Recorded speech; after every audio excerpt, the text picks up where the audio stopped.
Almost there. Almost there. One more time. And take 7. Welcome to the CXT show with Rob Dwyer and Dennis Wakabayashi, where we spill the tea about your favorite brands. Today, we're going to be taking a bite out of the apple and talking about Apple's customer experiences. How you doing today, Rob? I am doing great. You know, one of the things that's good to hear. One of the things I was excited about when we wanted to do this is you're not an Apple user. And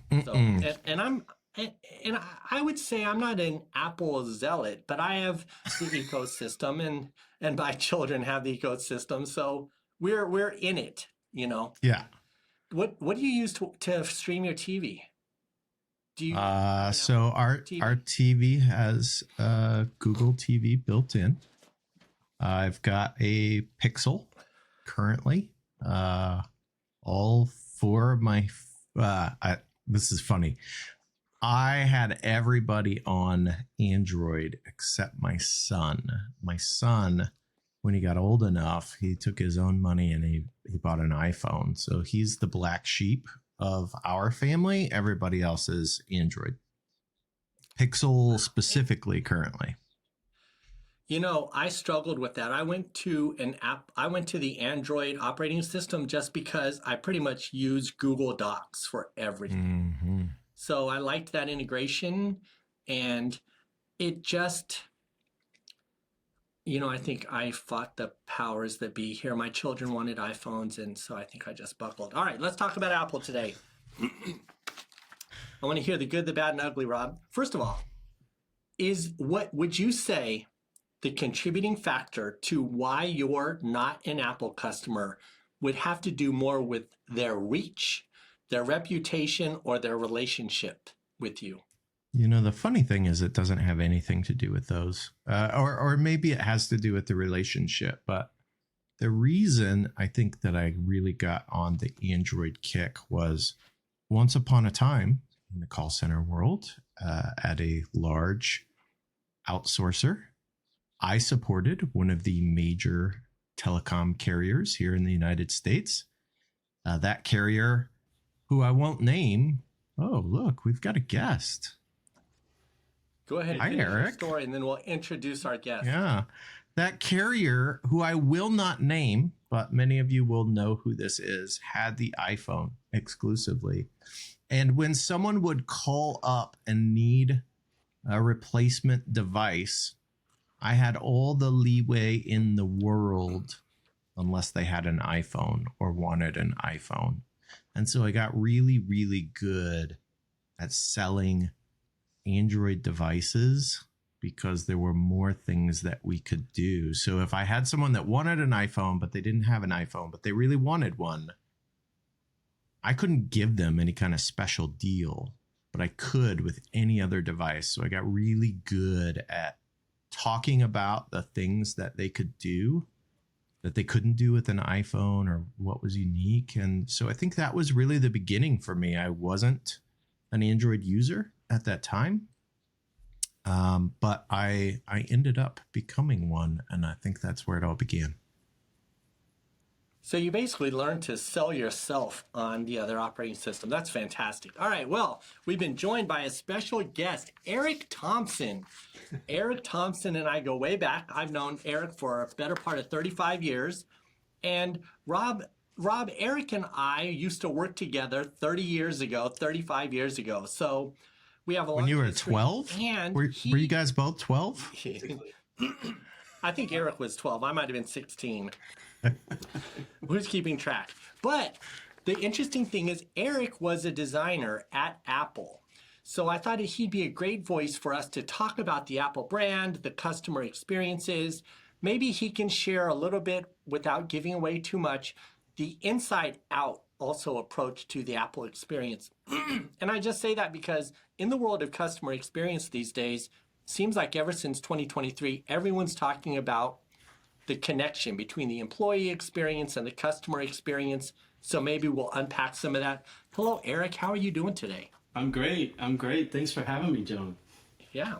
So So, Eric, full disclosure, this is our second podcast. Rob and I did the first one on Star Wars, which we probably could have had you on that one as well. Sweet, yeah. I would have loved to learn from both of you. You still can. You just need to subscribe, right? Mash that subscribe button. Go ahead and listen to the episode. Learn all you want, Eric. Absolutely. I've learned a lot from Dennis over the years. Ironically, not only about Star Wars, but definitely around how to construct myself and connect with all y'all. So definitely happy to be here. Awesome. All right, let's just dive right into it. So we were talking, Eric, about Rob is an Android user or a Pixel user now. So not really a strong advocate of Apple. Of course, I use Apple because everyone in the family does. Are you an Apple user today? I am. Apple Watch, Apple laptop. I'm not wearing my array of Apple headphones. I've got HomePods and Apple Pods and Apple TVs everywhere. So I think that really opens us up to our first discussion point, which is, can we talk about Apple's reputation for quality and innovation and how that impacts their customer experience? Rob, do you really think these other solutions have better technology than Apple? Well, let's talk about the reputation a little bit. I will grant you a lot of things that you'll probably talk about, both of you, from the reputation from a positive standpoint. And there are a lot. There are a lot. Been drawn. But Apple, we can just start with the walled garden, right? It has some important things that it does. But I will tell you that Apple's reputation among third parties who want to collect revenue and have their apps in the App Store, they don't have some good things to say about Apple all the time, because Apple takes its share just for publishing the app or allowing an app to be published in their App Store. So for that availability, number one, they take a fairly steep chunk of the revenue, and number two, they are very, very controlling about what you can and cannot do. And so when you think about the early days, not necessarily today, but the early days, you could do so much more creatively customizing on an Android phone than you ever could on an iPhone. You know, widgets were not a thing on the iPhone until after they had been for years on Android, just as an example. So there are some things that, depending on who you are and what your preferences are, that may rankle you about the way Apple operates its business. So certainly you're talking about personalization there, and I'll give you that. Rob 1, Dennis 0. But what I will say is that walled garden also has been extremely important in terms of protecting users. I agree. would say that when I was on a different platform, I felt a little bit more vulnerable. So I don't know. Eric, how do you feel about that? Well, I'm kind of chewing on something Rob brought up that I haven't thought about in a long time, and that's when Apple created the App Store.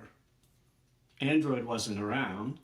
We were, as a society, in a completely different place. We weren't online as much, you know, like when the first iPhone came out, like, I don't think social media was as big. I mean, it was definitely a thing, but it wasn't like we as a society were as connected and digital, and brands weren't really connecting with consumers the way they are now.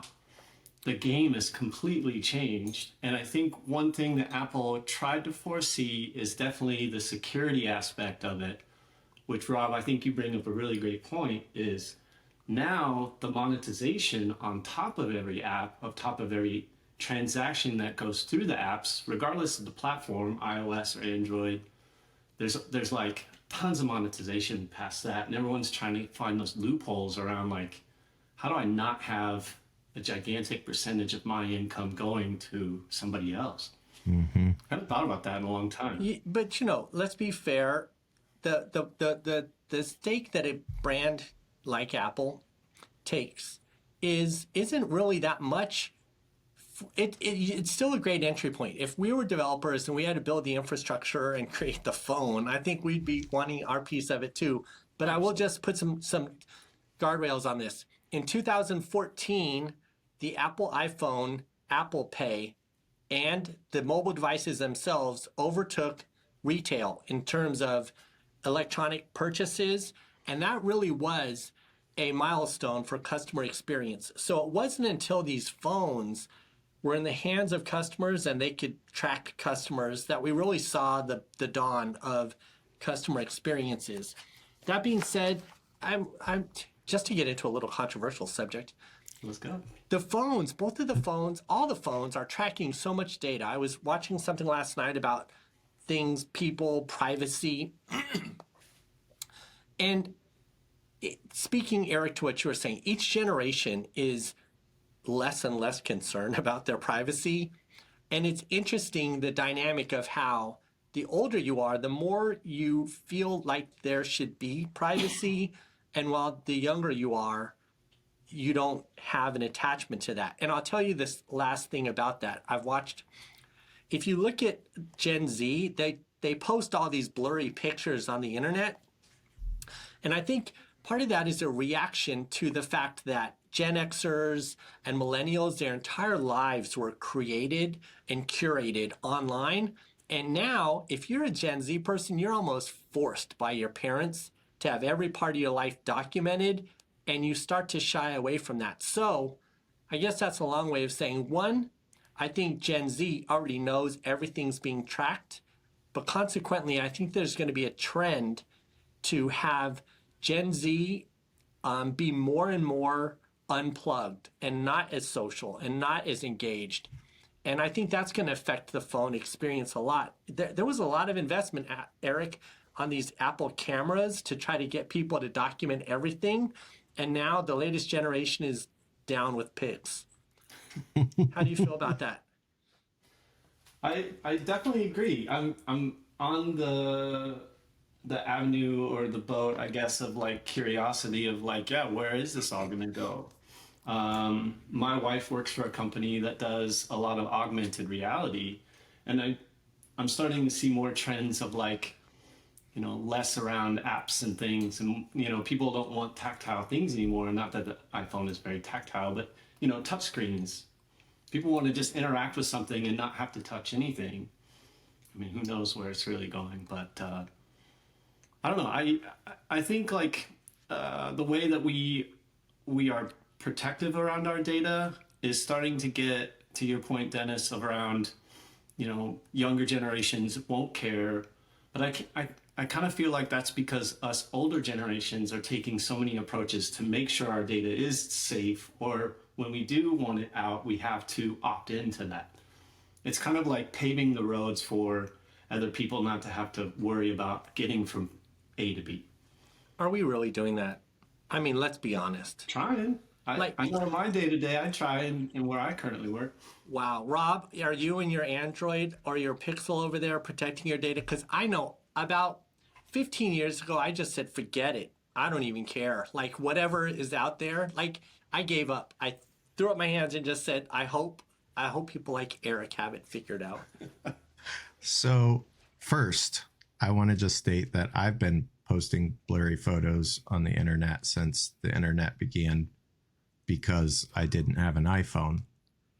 And so I wasn't getting those crystal clear pics until the Pixel came along. So, but nevertheless, here's one of the things I think actually Apple does really well versus Google. And that is with data protection, because with Google, your data is that's the product. And I don't think that is true for Apple. I think Apple looks at you as a source of revenue in selling you products, whereas Google looks at you as a source of revenue because they're selling your data to other people who want to sell you products. And I do think that's a fundamental difference and something that we will all have to wrestle with, because you're right, Dennis. There is a generation or multiple generations that have gone, it's good, right? I like Google Maps. I love it. And the trade-off for using it is Google knows exactly where I've been. I love posting reviews, and the trade-off is somebody knows every place that I've eaten for the past 15 years. True, true. You bring up a good point. The notion of the experience is entirely different. We are in a transaction with Google for data. And to your point, I love that you brought up the idea of Apple is still creating products for people. Eric, can you talk about that, the mentality there? I mean, I think you have unique insight on the approach from Apple to provide value to customers. Yeah, I could try and talk to a little bit about it. During my time there, I worked on a lot of products. I was a part of the Marcom team, and we did marketing materials for the website and in the Apple stores. I worked on the Apple Watch for 2 years, the first Apple Watch, and at that time it was really interesting because we didn't know if the product was going to be successful. We didn't know what it would do to society, us as people, like how would this impact us? I'm trying to also be very diplomatic and not share what I can share. But Take your time. We understand. I appreciate that. But we were definitely trying to be cognizant of like, we're about to do something that will change the game because there's so much more you can do with it. We saw like how people were interacting with their phones, what they were trying to do with their phones. I do think the data protection thing was a big thing for us too. But we were trying to emulate that of just like having that on your watch. Like I'm of the generation of like, I immediately thought of Dick Tracy and wanted that right away. Of like, let me talk to you real quick. Okay, bye. Like that would be amazing. We were also under the impression I'm that... not sure I understand. Siri just... Boom! That was amazing. Siri jumps in on the conversation. Fourth member of the podcast. We never thought that Siri would just like automatically come in. I don't even think... Oh yeah, Siri was a thing, but I was actually trying to make it where we should change it to be Steve instead of Siri. Or just remove gender entirely because it was like, well, it's this entity that's always going to be a part of us. Like, why attach a gender to it? Or maybe we pay some homage to Steve, but never made it that far. So with the watch, though, we didn't know where it was going to go for our consumers, how they were going to use it, but we really were trying to focus on how can this be a platform like we saw on the iPhone where people could take it, run with it, and do things. So a lot of our work was, let's make this, and we created these like smart signs, these like interactive things that had a watch next to it, an iPad to the right, to explain on the iPad what you could do physically on the watch. And we had to do that because there was two inputs, right? The digital side and then the tactile crown that you had to spin around. So it was interesting. We did a lot of user testing, a lot of things of like getting groups together, getting a prototype in their hand, putting it on the watch, getting them to interact with it. And it wasn't going so well for a while. And there was a main point where we decided that instead of just giving them all the data that they need to do the task that they needed, we just got out of their way. And the biggest part around that was like, let's not give them the full room that they can interact with. Let's only give them a smaller sandbox, but just get out of their way and see what they do with it. And that's where the real data kind of came around, is like, once we got out of people's way and once we were able to like participate a little bit by not participating, that's when we saw just how many people started to use it as a watch, as a data tracker. They started to come up with things of like, well, can I just like swipe and pay for things randomly with my wrist? And we were like, maybe, would you want that? Like, would other people want that? So it was kind of interesting. Once we got out of the way, people just kind of created their own interests and features. So I love that you brought up that the way that you engaged on the customer experience, you essentially co-created the experience with the customers. Rob, how often does Google co-create with you on your products over there? I mean, Google notoriously puts out all kinds of different products and then kills them just when you decide that you like them. I do think that one of the things that's interesting for me I am not a technophobe. I want everyone to know I'm not a Luddite. I like technology. I love technology.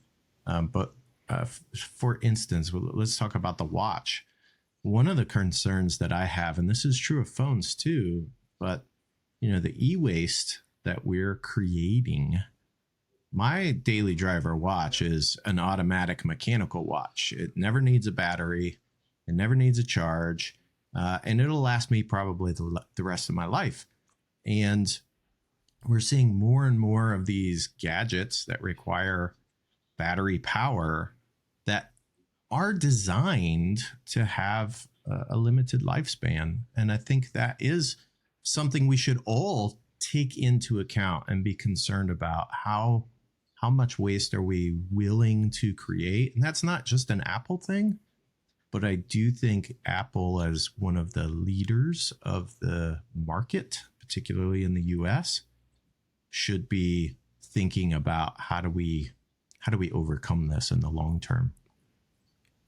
You bring up a really great point with it, which is we talk a lot about the ethics of privacy and the person, the ethics of the planet, the ethics of being renewable or making supply chain decisions. And I don't think Apple wants to be in the hot seat for driving those decisions or driving those experiences for customers. But at the same time, to your point, when you're a leader in the world in terms of manufacturing, creating products that matter, inspiring generations, creating new overall human experiences, one of those probably should be the planet. And Eric, did you guys address that when you were? I mean, obviously, I know for sure, Eric. No one over there is like, we don't care. I'm certain this discussion was had. But at what point is it? My question is, in that experience for Apple or others, whose responsibility is it, Rob?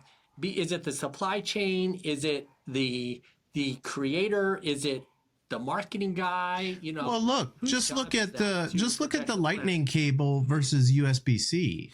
Like, you can talk about some of the other things being a question of who's responsible, but like those cords, and quite honestly, they're incredibly overpriced. Like my son had to replace a cash grab his cable to his iPhone. He came around the house. He's like, "Hey, does anyone have a lightning cable?" And of course, the answer is no. All of our phones work on USB-C because that's what the rest of the world uses. And so he had to pay like $20 to get this knockoff cable because the real one's even more expensive than that. Like, that is stupid. Did you hear that $20 cable probably lasts you a quarter of as long, right? Yeah. Yeah. Did you hear that they've outlawed those lightning cables in Europe? I have, and Yeah, they did. Good for the EU. Yeah. I think to your point, Rob, like that's a part of like the us as a technological society going so fast. Like, we're gonna have to start like pushing people to adopt new things. That USB-C cable is 100% that. At the time, lightning made sense. We've now moved on. I hate lightning cables. All of my stuff, well, I don't have a lightning cable for my phone because I just use the Qi charger. My watch is also Qi. My AirPods, I guess my AirPod Maxes use lightning and it sucks. Like, I don't understand that one. But yeah, like, I think it's like the same with like, tapes. CDs. I was thinking the same thing. I used to have a zip drive, bro. Like, come on. I mean, me too. iOmega, man. So I worked for Dennis, and one of my first jobs as an employee for Dennis. I didn't know what I was doing, but Dennis was coaching me and teaching me, and I'm very appreciative. He was like, all right, I'm going to test you a bit. I want you to go on Napster and download all the music you can. And he gave me a brand new hard drive. And this thing was like the size of a shoebox, and it was massive, 512 megs. And I was like, I've never seen a hard drive this big. I'm going to fill this thing. And I did. But a lot of that too is like, And later we purchased all of that music just to be clear here. All the music was purchased. We trashed the hard drive, bought the music legally through Apple Music. That's right. Maybe some Google in there. I don't know. Does Google do music? I don't know. Yeah, But yeah, they do. But the standards have changed, and they will continue to change. Yeah. So who's to say, Rob, that lightning cable wouldn't have been the standard for? I think my point is, once it was clear that the rest of the world had a standard cable, and look, there's a reason for this, but interoperability is not something that Apple is terribly interested in. And there's a reason for that. And the reason is, I want you to buy my products, not those other products. I want you to rely on the Apple ecosystem, and whatever hardware, peripheral, or new product you get, we want you to get it from us. Whereas some of those other ecosystems, whether it be Microsoft, Google, those ecosystems were more about the software, and the hardware. You know, there were all kinds of people doing all kinds of cool things with hardware, different things, innovative things. And so it was just a different experience. I remember, you know, aside from battery life, which was abysmal, the best phone I ever owned was the HTC Thunderbolt. That thing had a kickstand on it. It was awesome. Now, you could only use it for lasted a week. Yeah, well, this one you could only use for like 4 hours, and then you needed a battery swap. Also, something you've never been able to do with an iPhone. Wow. Yeah. All right. So let me jump in there. So a couple of things you said. First of all, I think we addressed from the customer experience perspective, being a software company versus a hardware company, two different modalities of addressing customers. You know, when you think about manufacturers, I don't think you can swap out an engine on a Porsche with a Corvette very easily. So manufacturers do have a requirement from supply chain to build within their ecosystem. They're subject to opportunities, whether it's raw materials or sourcing or geography, that will influence the product development of particular cables or items that maybe software companies do not have to deal with. That being said, I give it to you also, Rob, that in the customer experience, it's important to think about the ethics of the manufacturing. And I also think that that ethics is not just to the planet, but to the open source nature of humanity. And when you create products that they segregate people, you know, I think there's a line of awareness that brands need to pay attention to there. Eric, you want to weigh in on this? Now that we've just, both of us from our third party, no knowledge, no real expertise on the topic. Where should I go with this? Like, during my time at Apple, it was always something of, we knew our consumers were naturally going to adopt things. There's an arrogance there, right? Like, we could come up with any product, hardware or software, I will say. And because it has Apple's tag on it, their logo, people are just going to buy it. Like, they'll wait in lines to buy it. And that gets to the reputation, right? So you build a strong reputation with the customer by high quality products, a good relationship with those customers. Yeah. And I would agree with that, but I would say I'm open to buying the next Apple product because of all of the other products that I've used. Now, I did have a Newton. That didn't go over so well. So there have been some false starts. Just but everybody went way has those, back. You know. Way back. But not all the products are successful. So That's right. that's the third thing is like, yeah, that reputation of that company is something that people look towards and trust. But the other thing is like Apple does a really great job of holding back and knowing when to release something. Like when I was talking about the iPhone when I was working on, the Apple Watch when I was working on it, they also briefed us around another product that they waited, I think 6 years past when the iPhone or iWatch came out. Apple Watch, iWatch, what? And that was the AirPods. When they briefed us, they had briefed us with the AirPods together. So it was actually two devices that they were about to launch for that particular time. But they held off. I don't know why they held off, but I have a feeling it was because it didn't meet their own internal standards. So when they did release it, regardless of how people were just going to buy it anyways, they protected it themselves and their reputation because they knew it wasn't to their own internal standards. All right, so let's unpack that. I want to say the AirPods, the earphones, there was a lot of consumer outrage about the headphone jacks, switching those, and there was a lot of disturbance around how do we listen from our phones.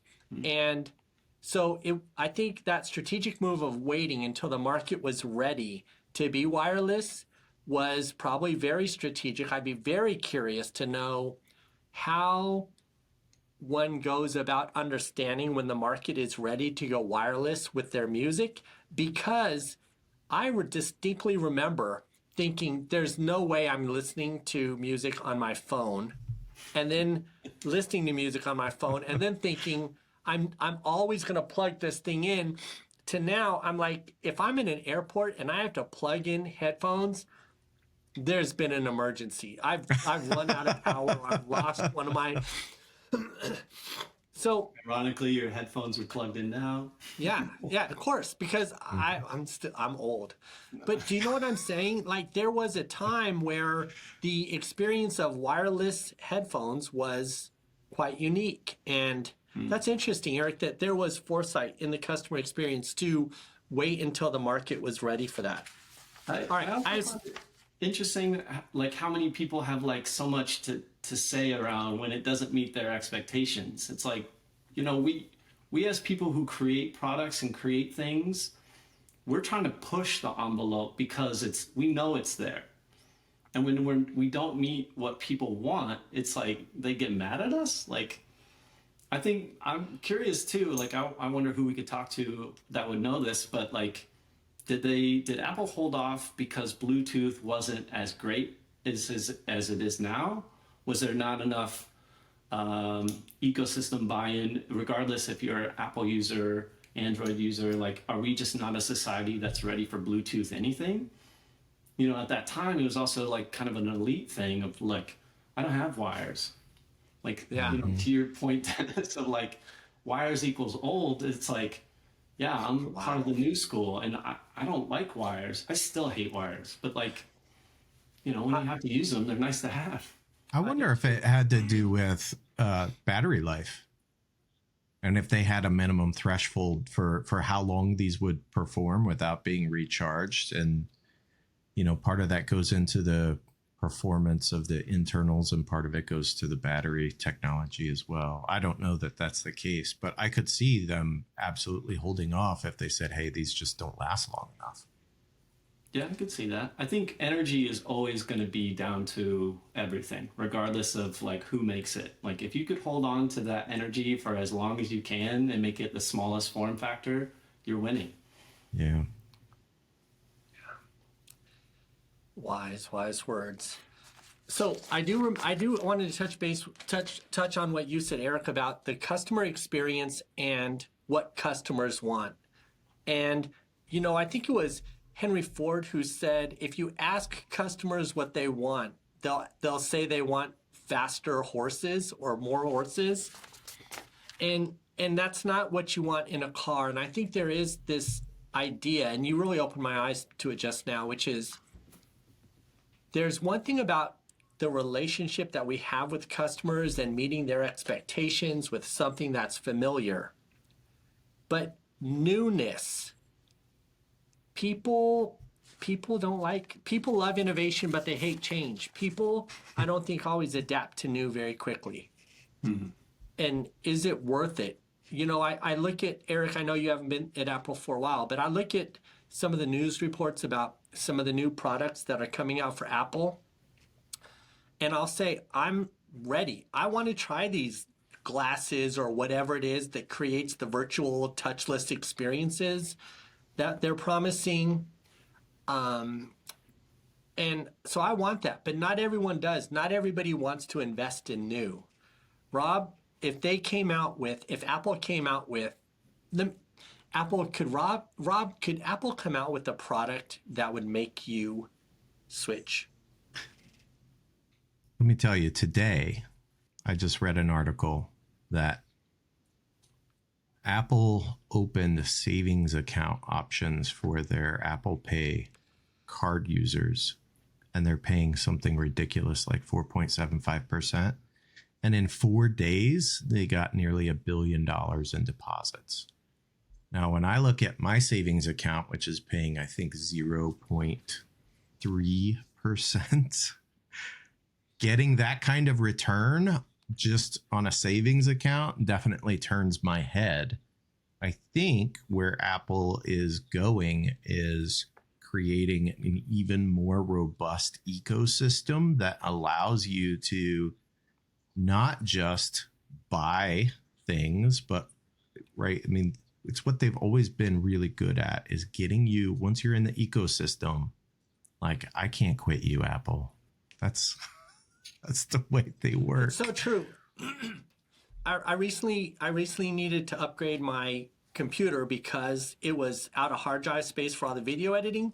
I walked right in there. They just took the old one and said, here's the new one, and just upgraded it. And it was like a piece of cake. I just basically walked in, handed my computer full of all its stuff. They gave me a new one and said, don't worry, when you get home, all the stuff will be on the new computer. And I was like, okay. And it worked. Yeah. Do you honestly feel like that was the company's strategy to be like, if we put out something and so many products that just create this network and this family of things, nobody will want to like step out of that? I think Well, eventually that's a strategy for all brands. But I think it's a nice to have, you know, where everyone's like, oh, it's connected. And then it just was like, oh, it actually creates this like ecosystem where, you know, we could just release more stuff and they stay there. so. I'll just address our earlier point. In the customer experience, the fact that Apple will let you exchange your old computer for a new one, so you're not collecting waste in your garage like we used to with computers, I think that's a huge step in the right direction for ethics. The ecosystem, the savings account, the watch, the phones, the apps, the video games, and soon I heard there might be a car. So, of course, but where does this all stop? Like, Yeah. Shoes are next. that's not a bad idea, Eric. They should probably do shoes. I'm an ideas guy. That's what I do. so Eric, do you think that's a really Orwellian question? One brand to control them all. These ecosystem plays are really starting to be a serious, dare I say, it's like, so just as a You could aside, say golden handcuffs. That's what they are. golden handcuffs, but more importantly, there are a lot of brands now that are bigger than countries with more dollars, more assets, more resources, more land. And it's just interesting. You know, you look at Facebook, who built a little city for people to live there. Yeah. You know what? These ecosystems, on one hand, they're very convenient and efficient, and I think provide a better experience overall in the short term. Or if it's an experience that you've adapted to or you prefer, that's great. But I sense, Rob, if we put you in an Apple car with an Apple Watch in an Apple city, you might freak out. I would freak out. You know, I'll tell you a story. It wasn't all that long ago that I was in need of a new laptop. My old laptop had reached its end of life. I got good years out of it, but it was end of life. And one of the guys I work with who is an Apple evangelist was like, I have an old MacBook. I don't use it anymore. It still works great. Just take this and use this. I really want to get you over to the dark side. And I tried it, and I literally was giving it a real chance, right? Good faith effort, because I was going to potentially switch over. And I think that's where I get back to that interoperability. I am also a big fan of Outlook. You can say what you want about lots of Microsoft products, and lots of people don't like Outlook for a variety of things. But look, I know Outlook in and out. I love it. I use it. It's how I manage my calendar, my tasks, my email, and I've got all kinds of automations that I've built and all these things, right? The Outlook experience on a Mac is awful. It's a steaming pile.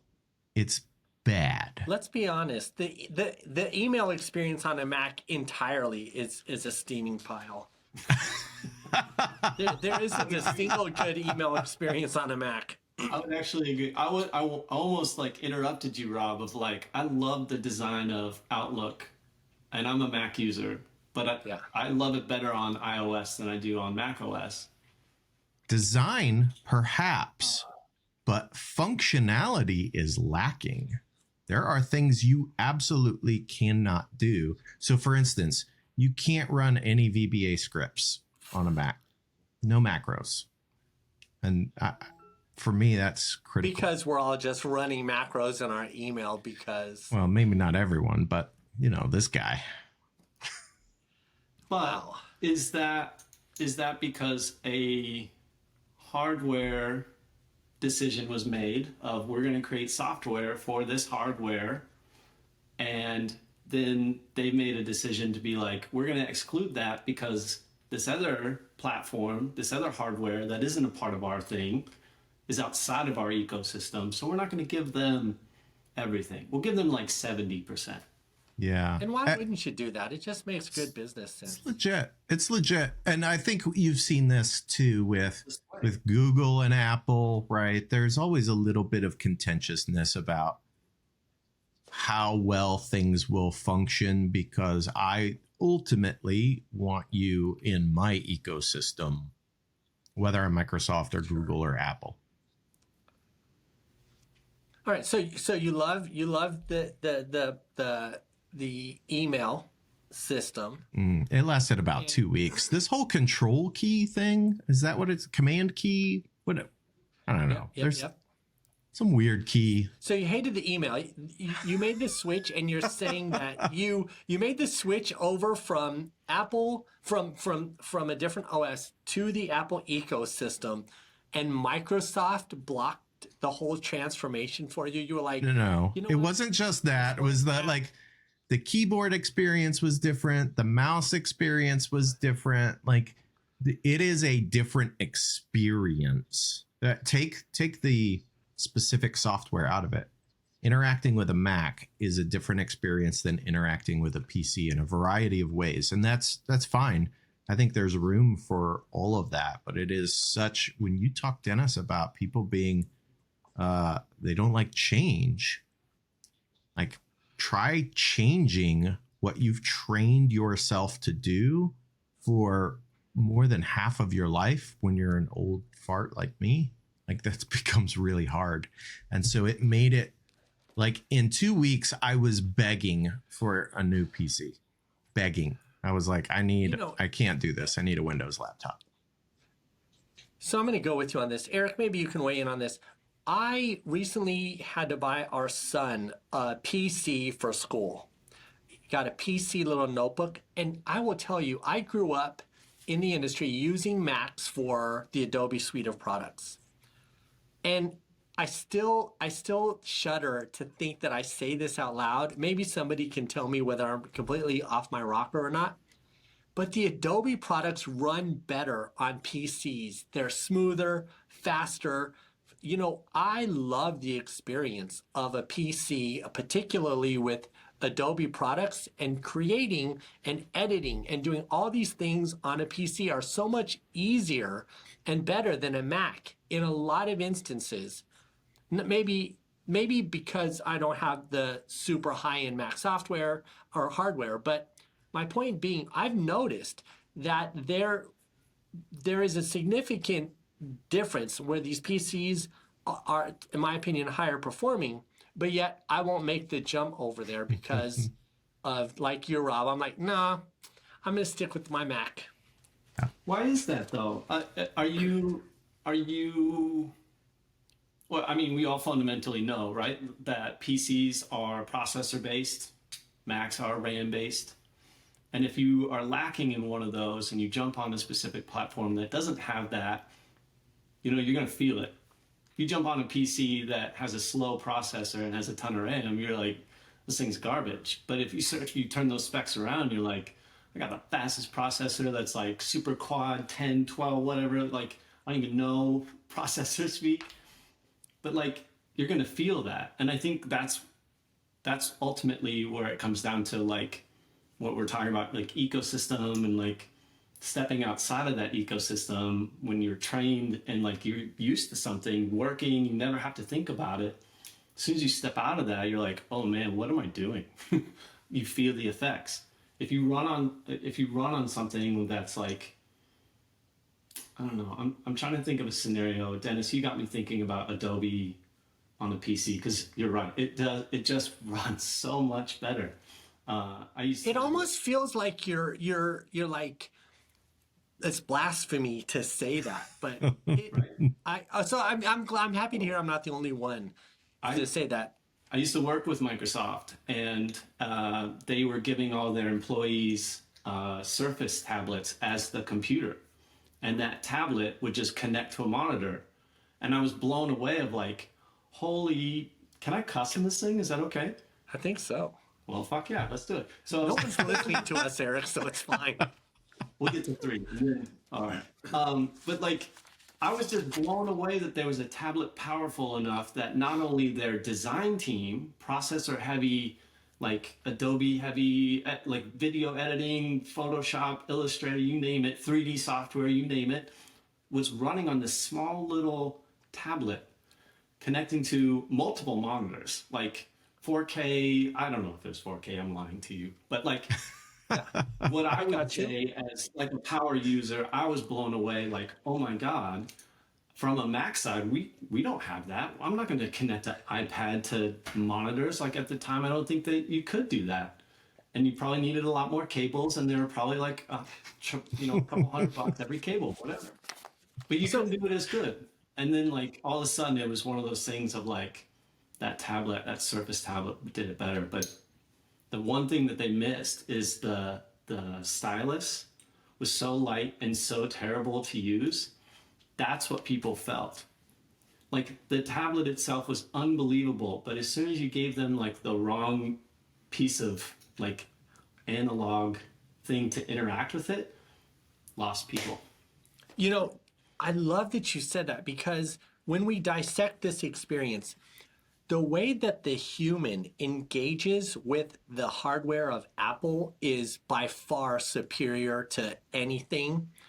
But the way the human uses the hardware is oftentimes, that's where other brands can take advantage. And I think Apple is totally fine with that, because in a lot of ways, Apple is all about just upgrading the human experience as opposed to servicing the human experience. So I think that's a good thing. All right, so gentlemen, before we wrap up, I want to ask you a couple of just distinct questions.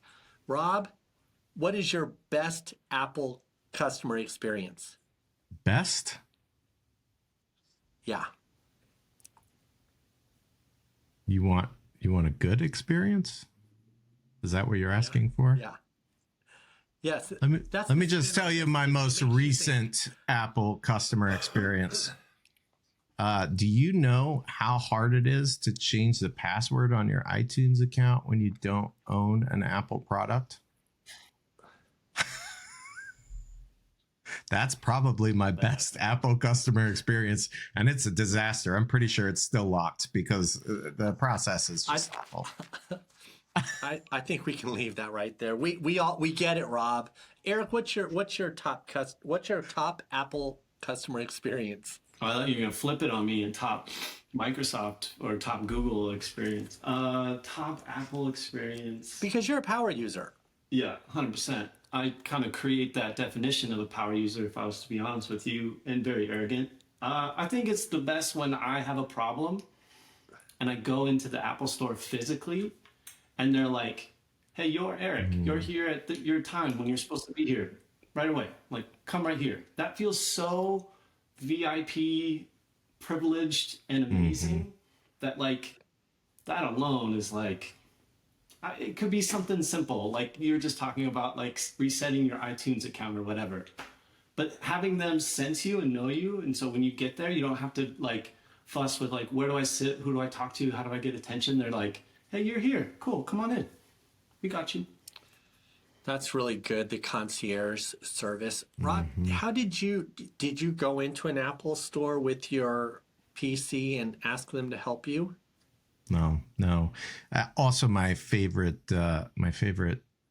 breakfast place / bar / music venue in Minneapolis was replaced by an Apple store. So I may be a little bit salty about going into Apple stores just because of that. Long live the Uptown Diner. Sorry. Music. Wow. Wait, that place is gone? Well, there's another one, but it's not the same, and it's not good. All right. Well, I think it's interesting, Rob, that you would switch over to bank with Apple, but not use their hardware. I mean, I think I have to, though. Like, I think I would have to convert. I don't know. You probably couldn't change the password on your bank account. Probably. If you had an iPhone. I bet you could if you flash that Apple card. Just be like, part of the fam, and they'll be like, oh, right away, sir. So where do you think Apple goes? Eric, can you shed us any light on us? Where do you think, based on your experience, where does Apple go from here? What are your predictions for the future? I don't know. I don't know how I can predict the future because I'm of the mentality of just kind of what you were talking about of like Henry Ford. If you ask people what they want, they'll give you like the most ridiculous answers. But if you ask them for those ridiculous answers, but then you try to understand why they're answering that question with what they're answering, that's where the meat of everything is. Like, don't just give them what they're asking for.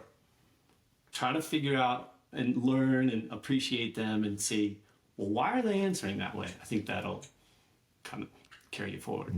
Yeah, just getting to the heart of what the human really needs. And do we need data privacy? Do we need to change our music password? I don't know. What do you think, Rob? Where do you think it goes from here? I think Apple will continue to. I think what Apple does best is they take sometimes existing technologies and they make them smooth, functional, attractive. They refine what may already exist and put it into a package that is really hard to resist. And I don't think Apple will stop doing that. I think they will continue to try and find ways to make whatever experience that you have seamless as it relates to their core product line. So when we talk about the savings accounts and the Apple Pay and those kinds of things, right? They are very much aligned with their core product offering, which are these, whether it's the watch or your phone, and now you can pay. That goes along with it. So let's figure out what other things can we align with our core products and expand the reach of what we can do for people and do it in the Apple way. And they will continue to have buyers. You will see new products, new services. And the one thing that Apple always does a really good job of, with the exception of maps for the most part, is when they roll something out, it just works. Yeah. I'd be curious to know where the Apple weigh-in is on the AI front. You know, Apple's got to be sitting on a tremendous AI discipline, particularly if there's rumors about cars, and the security has to be running some really amazing algorithms. So that'd be interesting, because as I think what you're saying, Rob, we expand our product sets, understanding what people need, to Eric's point, tapping into the human condition and improving the human condition as an ecosystem with some reliability, that's all really great. But I think this year really marked the time where the way a machine thinks has a lot to do with how it performs. And I don't know if you guys saw some of the conversation going around this week around open source AI is starting to outpace even OpenAI or Google in terms of sophistication. And so I just wonder, do you have any secrets you can share, Eric, about the AI over the Apple? I know it's been a lot of years since you've been there. I was just trying to make it sound like Steve Jobs for a while. Like I don't have anything. That would have been so nice. Why, you know, they should. If there was one experience I would love to have, it's my watch to sound like Steve just for a weekend, or just on his birthday, or one day a week. That'd be a tremendous customer experience. Eric, do you remember, and Rob, do you remember there was the logo that just for a brief time that had Steve's face in it as the cutout? Yeah. And I thought that was just fantastic. I understand why you couldn't expand that forever, but as a tribute to one guy who probably had one of the greatest commitments to customer experience ever, we don't talk enough about that. Steve Jobs as a customer experience leader, fantastic. He stood up, he had grit, he stood against the status quo. He fought the battles, he took the L's that he had to stay in the game. And in everything he did, he established a stronger relationship between brands and customers. You even look at Pixar. I mean, that was a great move also. So how much of an influence, Eric, would you say that Steve had on the customer experience? Is it as much as we think, or was this part of the inside out? Does everybody at Apple have the same vibe when it comes to customer experience? Is Apple the most elite customer experience company on the planet? I think they want to try to be. I don't know if they are. When I joined Apple, it was shortly after Steve had just passed away, and there was this heavy kind of sentiment a lot of times when we were working on something of this wouldn't have been this way if Steve was here.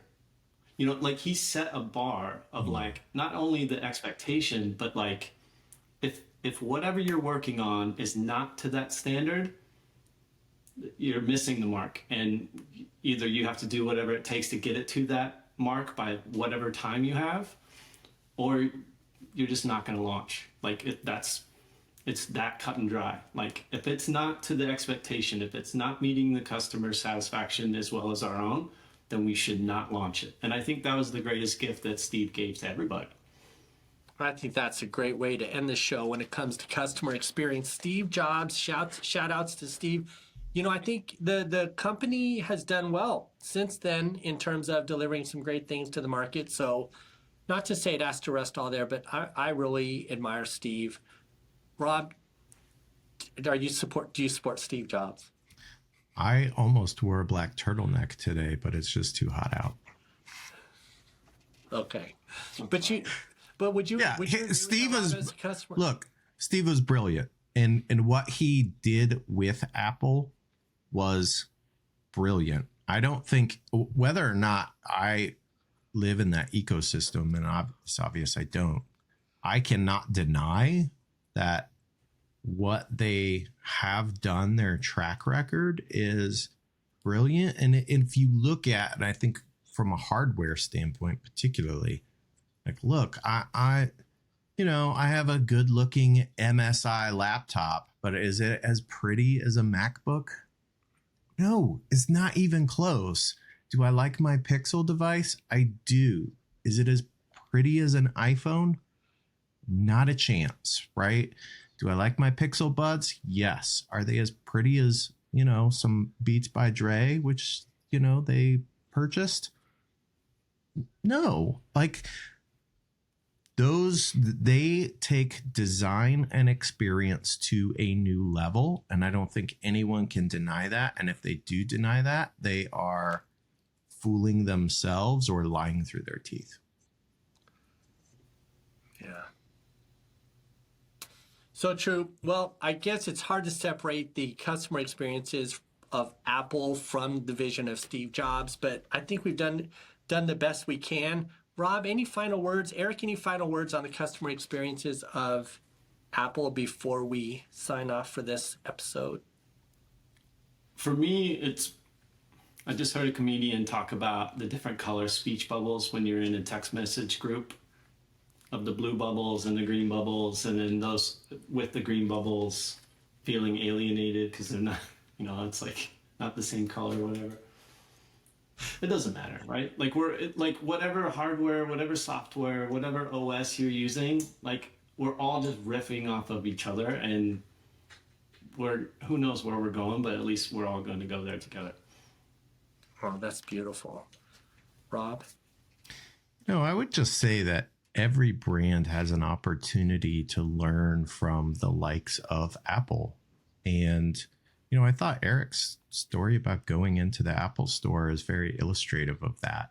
It's those little things that create these long lasting experiences that even when you do have a problem, the experience of remedying that problem is so gratifying that you become brand loyal. And so every company is going to have a misstep, right? A bump in the road in the customer experience. How you go about rectifying that, the experience of addressing a problem, is just as critical as the experience of trying to not have problems and make a seamless experience. So I think that's an incredible lesson that every brand can take.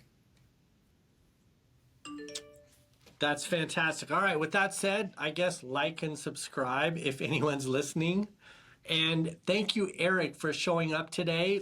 I thought you had some very insightful ideas that I'm going to take with me about all of us being in this together and the vision of experiences as humans and what that means to technology and ourselves. Rob, thank you for being here today. And that's a wrap for today's show. Thanks, y'all. Bye, everyone.